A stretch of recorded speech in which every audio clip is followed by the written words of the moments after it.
Lecture 38, the 20th-Century Neo Calvinism. Many will question our estimate that as little as 2% of the professing Christendom are Calvinists. I certainly can't prove it, as I say, and I hope I'm wrong. But that is my estimate of the gloomy situation which God has ordained from all eternity. I smile, of course, because you realize that I can't believe that anything that God has ordained is gloomy. It's good and so on. But I mean, it's gloomy appearing to us who want the truth in all its fullness to be known by everybody and hopefully believed by everybody. But since it's not God's will that should be so, and since our joy is in His will, we can't be anything other than happy. An unhappy Christian is a contradiction in terms. I won't say that no Christians are ever unhappy, but their unhappiness is a contradiction in terms. That is, they're forgetting their theology for a moment. They realize that they rejoice in whatever the Lord God has ordained, and consequently, in that sense of the word, they are happy and wouldn't have it any otherwise. I was once teaching a group of kids at a conference, and a girl got diphtheria. You know, I didn't think anybody still got diphtheria, but that girl got diphtheria. And all of them were put in what they call the isolation igloo for the whole week. They missed out on all the fun, all the meals, all the meetings, and everything else. And some of us taught them over their barricade. And I said to the girls after the end of the week, I said, suppose we could set the clock back and you could run the universe. What would you ordain for this past week? And they got the message. She'd have diphtheria. We would have been in contact with her. We would be confined to the igloo for the whole week. I'm very proud of that group of young female theologians on that occasion. Number two, if I'm allowed that guess, I may totally exhaust the patience of my readers and hearers when I find some doctrinal tendencies among the relatively few Calvinists eating away at the foundation. But that is what I fear is the case. 90% liberal, no real Christianity at all. 8% Arminian with a built-in deep consistency, and perhaps only 2% of professing Christendom Reformed, and some of that being threatened. 3, but I'm afraid that I do make that estimate, though for the most part this 2% of Christendom is essentially healthy.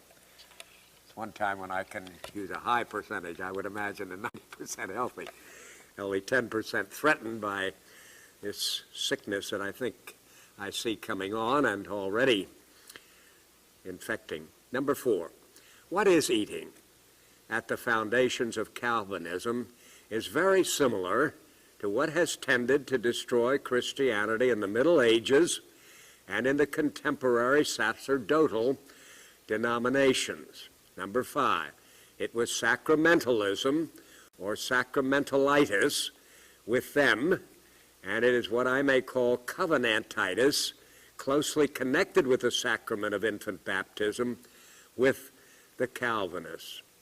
Number 6, we saw earlier that the covenant of grace has been central in modern Calvinism. Remember, we gave a brief review of that, and we must have that background as I move into this new aspect of the study. Calvin didn't say so much about covenant theology, but he did indeed teach it, though its development came in somewhat later Calvinists of the Rhineland area and Bullinger in Zurich, Switzerland, and others, but especially in the Puritans. And then we have this kind of development that I showed you in the 19th century, you know, between the Puritans and, say, the covenantalists who were going too far. You remember we stated it then, I'd like to take up the story at that point, that the Puritans were saying the baptized child is unconverted. Baptized child is unconverted until there is evidence to the contrary.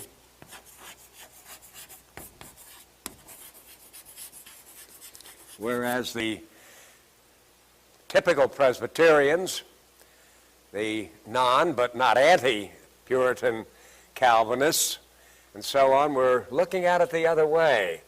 The baptized child is converted, not is unconverted, but is converted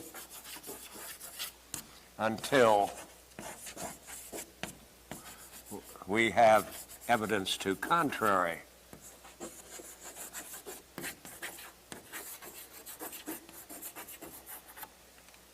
I didn't tell you the last time I discussed that, when I did say there was a difference definitely between Jonathan Edwards of the 18th century and Charles Hodge of the 19th century on that point. But I didn't mention to you that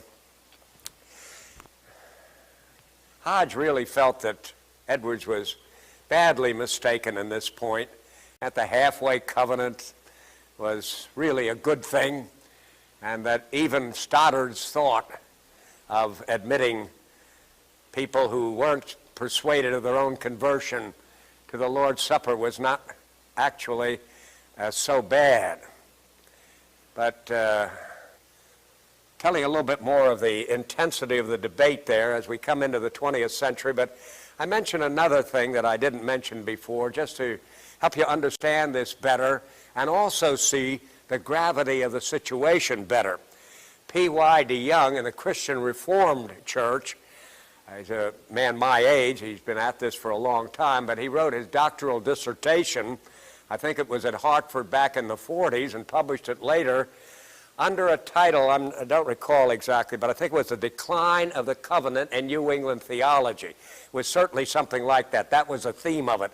And I think that was the title, The Decline of the Covenant in New England Theology. And what he meant by the decline in the covenant in New England theology was the idea they were coming over to this idea rather than assuming that the child was an heir of the covenant of grace and probably elect and so on, and that he was likely regenerated unless, though he never put any stress on this, unless there was evidence to the contrary. There, he almost didn't seem to believe there could be, but I've got to be careful at that point. I don't remember it that precisely, so let me say this here. Certainly, P.Y. DeYoung was on the side of Charles Hodge, though he was just dealing with the Puritan phase of the controversy, and certainly he believed that this pattern of thought, which was in the Puritan movement, was a threat to the covenant and did represent a decline in New England where covenant theology had been strong because it took on this particular feature. And so much is background, and so much I think you understand from previous lectures. Let me say, therefore, and I'll state for again, what is eating at the foundations of Calvinism is very similar to what has tended to destroy Christianity in the Middle Ages and in the contemporary sacerdotal denominations.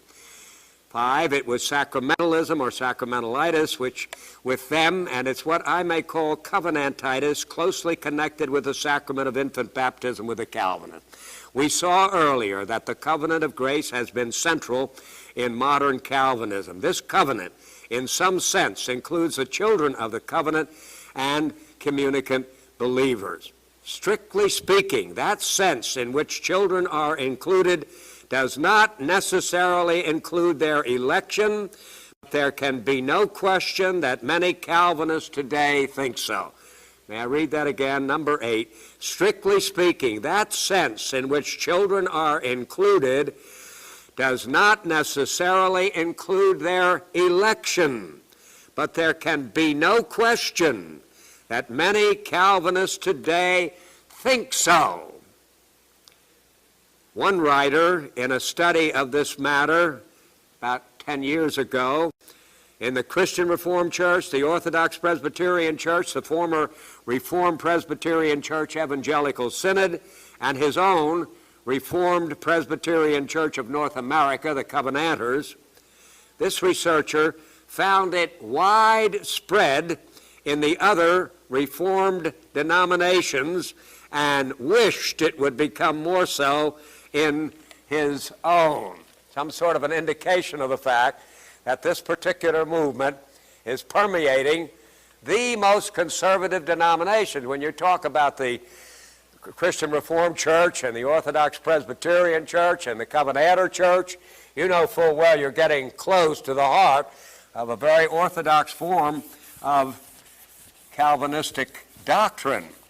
These are small groups, especially the Covenanters are small groups, and the smaller groups are, the more they can watch their doctrinal heritage, guard against any deviations, examine carefully applicants for ordination to see that they are in line with that particular tradition, and consequently, if this man can write, and there was no question of the soundness of what he was writing because he was documenting it from the creeds of the various groups and so on, that way, then I think you can understand what I am considering a real threat in Neo Calvinism to the very roots of the matter.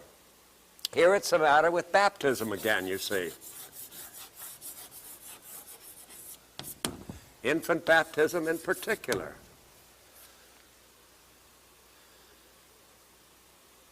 What do we conclude about a baptized child? He's in the covenant. Every denomination mentioned and every denomination that's ever used the word covenant certainly thinks of the child as in the covenant.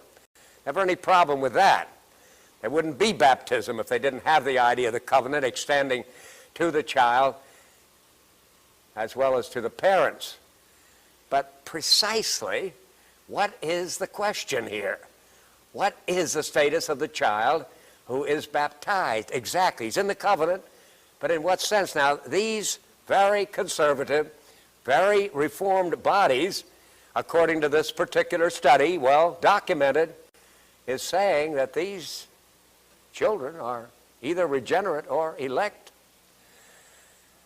One time I was out in Grand Rapids speaking at a Reform conference, and at one juncture I was riding in a car with 6 Christian Reform ministers, and I had the opportunity to ask them, what is the status in your denomination? What's the status of your baptized children? And 3 of them told me that we consider them elect. The other 3 said they didn't. Let's see, I didn't have any time at that point to inspect their creeds and or even because we arrived at our destination fairly quickly, to ask why the difference between the two. This is quite a difference to consider that every child of a Christian Reformed family baptized in the church and so on is elect or not elect. What an issue indeed to have Christian Reformed ministers splitting on that question. Down the middle, 3-3 in that particular case.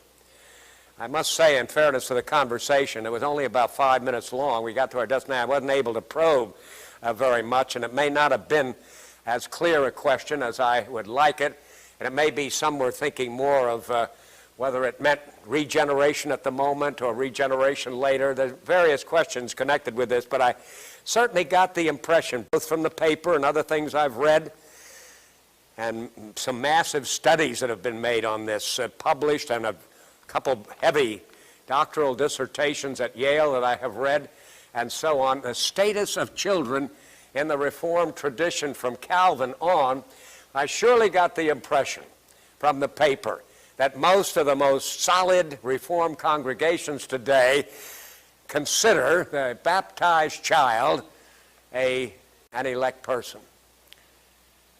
And they even tend to go along with that description we've given earlier, to think that the child is converted early while still a child, unless there's clear evidence to the contrary. That is, they assume that conversion is so natural, so likely to happen and so on, that you would expect it. And you'd have to be convinced of the opposite. A child's behavior would be such that you couldn't entertain the idea that he was a little Christian. That would be the only justification. Right, here again, in a Reformed church once where I was supplying a pulpit for a Sunday, and an elder comes up to me and he says, Dr. Gerstner, would you mind, since we don't have a pastor at this time, to receive 3 of our young people into the church? Well, I agreed to it, but the 3 young men came about 17 or 18 years of age, and I asked them a few questions, and they couldn't even convince me that they knew what the Christian religion was. They had no rudimentary idea And I looked at the elder and I said, I can't approve of these boys. They don't know. They don't know what Christianity is. They don't know what conversion is. They're not laying any claim to it, and so on. Well, the elder was outraged at me. And when I asking questions like that, these boys are sons of members of some of the best members in the congregation. I was considered totally out of line asking questions like that. And that wasn't just laziness on their part. That wasn't just sort of family pride, and our congregation, of course, is beyond question. It was partly going back to this idea, these are children of the covenant. They didn't use that kind of language with me, you know. But you could see that they had that kind of feeling that I was being downright impertinent, asking questions. Of course they believed in Jesus Christ. They just assumed that I would ask the questions, the boys would say yes, and I would, of course, approve of their being received as members into the church. But I made the mistake of asking questions about the meaning of the questions and whether they understood it and so on. And they showed me they didn't understand it, they didn't care about it, they weren't making any profession. And the elder made it perfectly clear to me that I was the one who was out of line. You see, the only way you can understand that, it was not just plain, ordinary, arrogant behavior, and that was not the case. There was some of that in it and all. But the supposition was that these are children of the covenant. They're baptized there. And unless they said they didn't want to have anything to do with the church, unless they became dope addicts or practiced gang rape or something like that, you would assume they are actually Christians. And since these boys were clear behind the ears and so on, nothing out of line with them and so on, you were supposed to take them. All right, now, if this is fairly wide spread among genuinely Reformed churches, can you see the seriousness of it? You realize the gravity of the situation?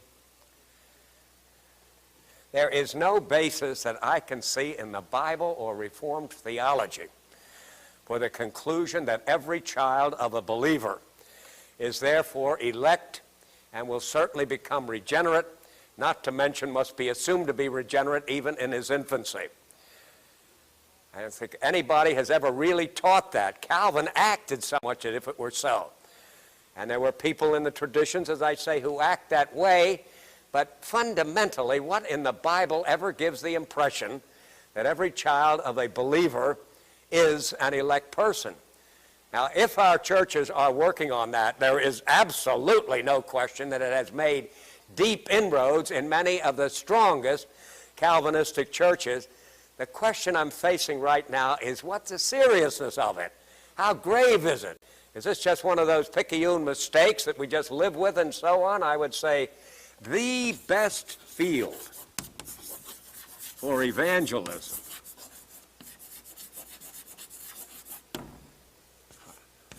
are the children of believers.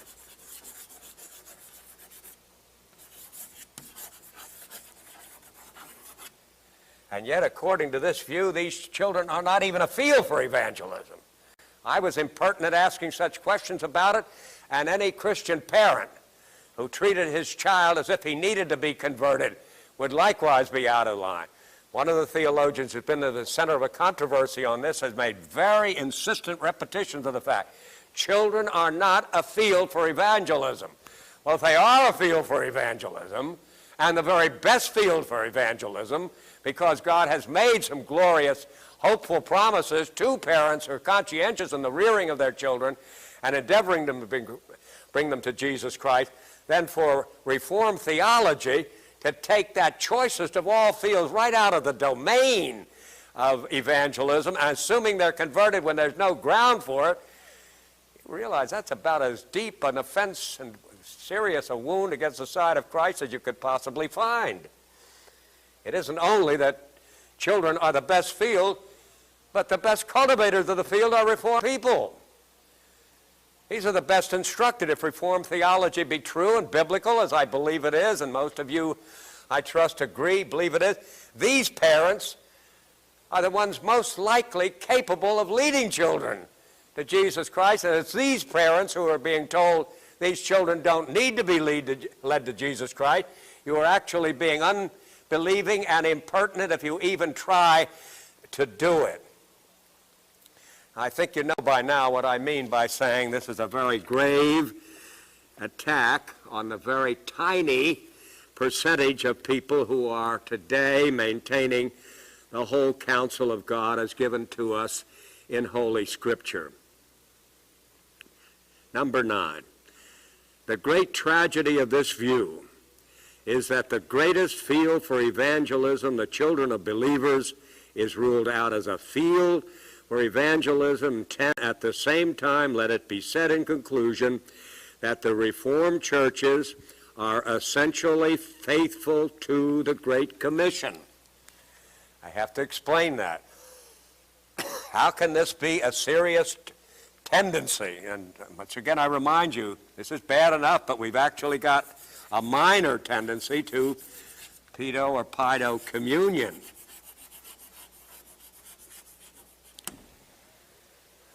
It's a small group of people in the very conservative Reformed bodies who are actually insisting that children should be admitted to the communion. That certainly implies that they're not only elect, but they're actually regenerate, and that they can consistently, with 1 Corinthians 11, discerning the Lord's body and so on, be admitted to the Lord's Supper. No question at all of their identification with it. This is a small group, but in a certain sense, the mainline denominations have adopted it. For example, for the most part, the people who favor pido communion in strict Reformed circles are Reconstructionists. You find some in the Presbyterian Church in America who have advocated that particular doctrine, but they're a decided minority. They're strong in the Reconstructionists and so on. But what is not very generally understood, because the same word is not used, it's widespread in the mainline Presbyterian bodies. The Presbyterian Church in the USA, for example, 2 million strong and so on, maintains that a child does not have to be professing the Christian faith in order to be admitted to the communion. Historically, we have always said, and John Calvin, you remember, even though he seems to have considered the children to be believers, barred them from the communion on the ground that they couldn't discern the Lord's body. But here we have the largest Presbyterian body in the United States of America maintaining that children are fit for the communion implicitly. Pido communion is almost an inescapable implicate there. The main thing that is being emphasized is that these children don't have to have faith. Now, why would you admit anybody to the Lord's Supper without faith unless you were assuming that there was something by virtue of relationship to Christian parent that was codified and visibilized by infant baptism that entitled them to it? Another rather odd thing was this. Usually the Northern Presbyterian Church tended to depart from historic standards more quickly than the Southern branch of it, which united, the two of them united less than a decade ago. But it was the Southern Church which went astray on this, first of all.